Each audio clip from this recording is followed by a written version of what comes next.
In this video, we'll transform this relational model into a flattened OBT, or one big table, using the AI agent in Astera Enterprise.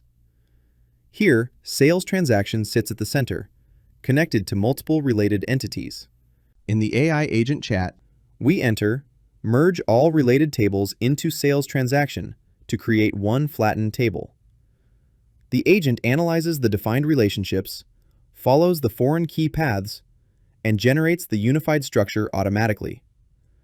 Within seconds, we have a single denormalized table that combines transactional data with all related attributes. We can review the structure, refine it if needed, and forward engineer it directly into the target database as a physical table. What would normally require complex joins becomes a single model-driven instruction, and the result is immediately usable.